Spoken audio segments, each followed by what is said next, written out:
بسم اللہ الرحمن الرحیم۔ السلام علیکم ورحمۃ اللہ وبرکاتہ۔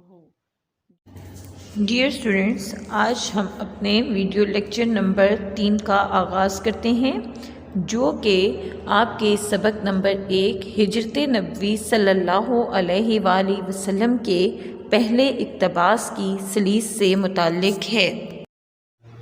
یہ آج آپ کا تیسرا لیکچر ہے، جس میں آج ہم آپ کو اقتباس کی سلیس کرنا سکھائیں گے۔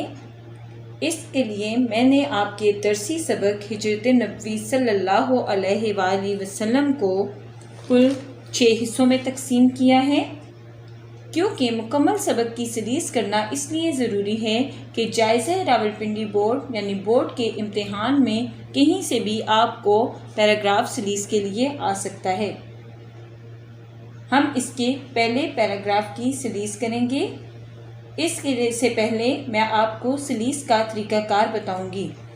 تو پیارے بچوں، سلیس کا مطلب ہے آسان الفاظ میں بات کو بیان کرنا۔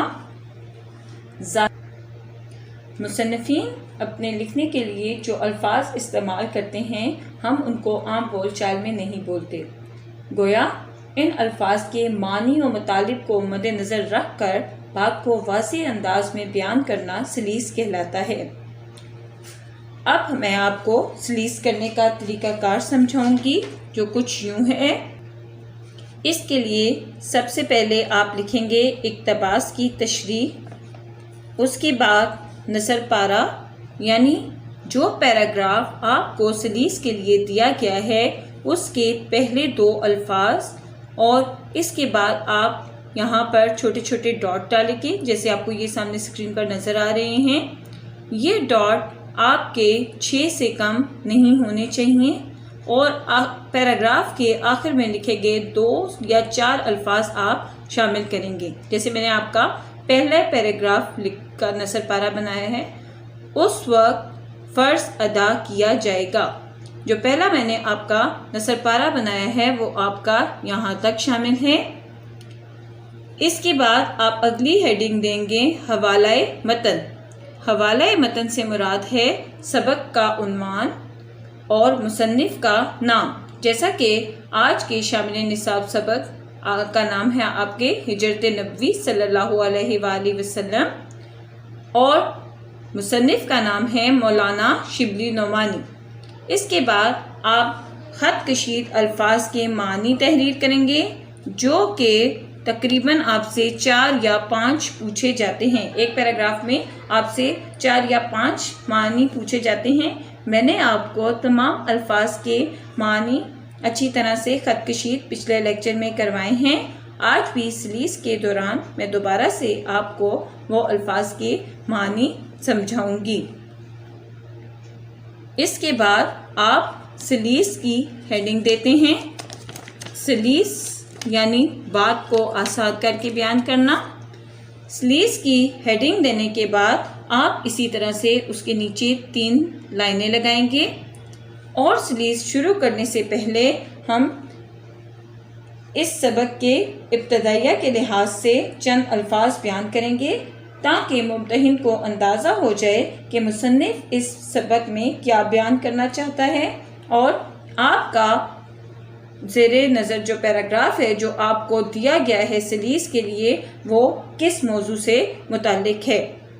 پہلے سبق کے حوالے سے میں نے یہاں پر آپ کا ابتدائی پیراگراف بنایا ہے، جسے آپ نوٹ کریں گے۔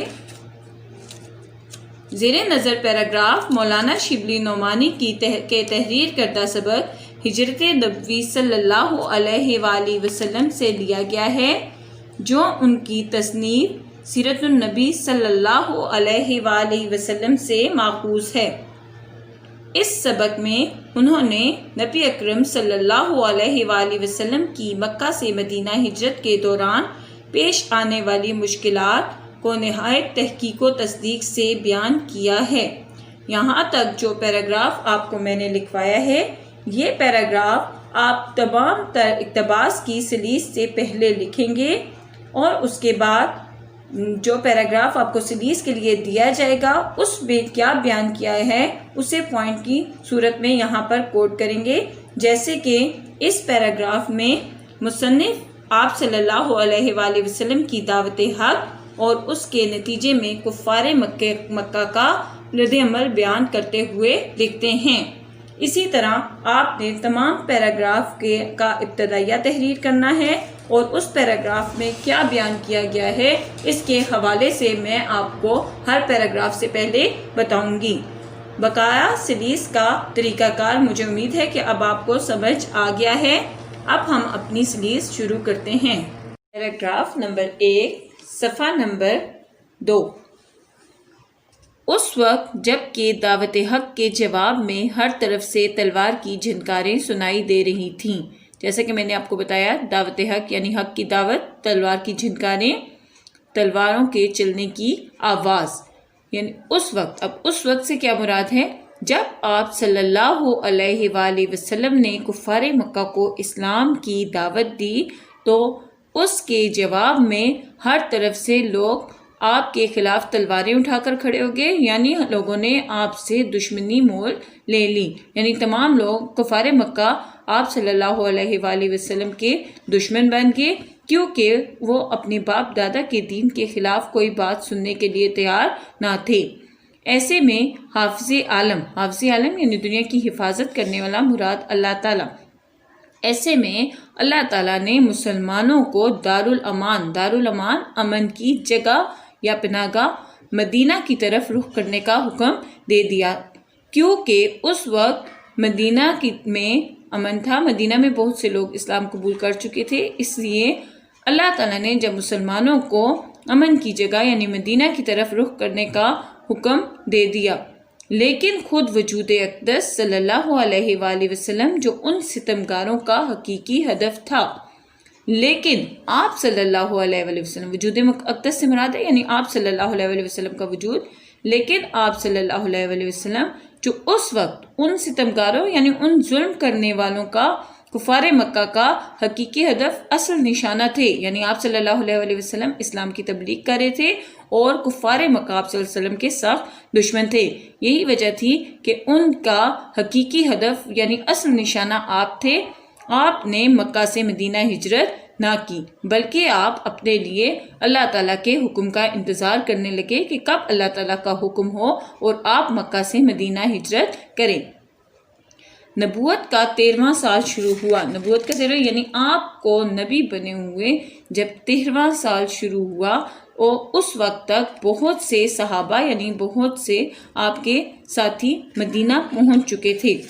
اس وقت آپ صلی اللہ علیہ وآلہ وسلم کے بہت سے ساتھی مدینہ میں پہنچ چکے تھے. تو وحی الہی کے مطابق حضرت صلی اللہ علیہ وآلہ وسلم نے بھی مدینہ کا عزم فرمایا. تو وحی الہی یعنی اللہ تعالیٰ کے حکم کے مطابق جس کا آپ انتظار کر رہے تھے یا جس کے آپ منتظر تھے، آپ نے اس کے مطابق مدینہ جانے کا ارادہ کر لیا. جب قریش مکہ نے دیکھا کہ اب مسلمان مدینے میں جا کر طاقت پکڑے جاتے ہیں، یعنی جب قریش مکہ نے دیکھا کہ اب تو مدینہ میں اسلام تیزی سے پھیلتا جا رہا ہے اور وہاں پر جا کر مسلمان مضبوط سے مضبوط تر ہوتے جا رہے ہیں، تو یہ بات انہیں اپنے لیے سخت خطرناک محسوس ہوئی. چنانچہ لوگوں نے مختلف رائیں پیش کی. چنانچہ کفار مکہ نے اکٹھے ہو کر مختلف قسم کے مشورے کرنا شروع کر دیے. ان میں سے ایک شخص نے مشورہ دیا کہ آپ صلی اللہ علیہ وآلہ وسلم کے ہاتھ پاؤں میں زنجیریں ڈال کر مکان میں بند کر دیا جائے، کہ آپ صلی اللہ علیہ وآلہ وسلم کو زنجیروں سے باندھ کر کسی گھر میں بند کر دیا جائے. نہ آپ باہر آ سکیں گے اور نہ ہی اسلام پھیلے گا. جبکہ وہاں موجود ایک اور شخص نے یعنی کفار مکہ میں سے ایک اور شخص نے مشورہ دیا کہ آپ صلی اللہ علیہ وآلہ وسلم کو جلا وطن کر دینا کافی ہے، یعنی وطن سے نکال دینا چاہیے. نہ آپ وطن میں ہوں گے اور نہ آپ اسلام کی تبلیغ کر سکیں گے. اتنے میں ابو جہل جو کفار مکہ کا سردار تھا وہ کھڑا ہوا اور اس نے یہ مشورہ دیا کہ ہر قبیلے سے ایک شخص کا انتخاب ہو کہ ہر قبیلے سے ایک فرد منتخب کیا جائے اور اس طرح ایک پورا مجمع یعنی پورا گروہ تیار ہو جائے گا اور ہم سب ایک ساتھ مل کر تلواروں سے آپ صلی اللہ علیہ وآلہ وسلم کا نعوذ باللہ خاتمہ کر دیں گے. اس صورت میں ان کا خون تمام قبائل میں بڑھ جائے گا۔ اس شکل میں آپ صلی اللہ علیہ وسلم کا خون مختلف قبیلوں میں بڑھ جائے گا اور آپ صلی اللہ علیہ وسلم کے خاندان والے اکیلے ان تمام قبائل کا مقابلہ نہ کر سکیں گے۔ اس اخیر رائے یعنی اس آخری رائے پر، آخری مشورے پر وہ سب لوگ متفق ہو گئے اور انہوں نے شام کے وقت آ کر آپ صلی اللہ علیہ وآلہ وسلم کے گھر کا گھیرا کر لیا، یعنی آپ صلی اللہ علیہ وآلہ وسلم کو قتل کرنے کی غرض سے انہوں نے آپ کے گھر کو گھیرے میں لے لیا۔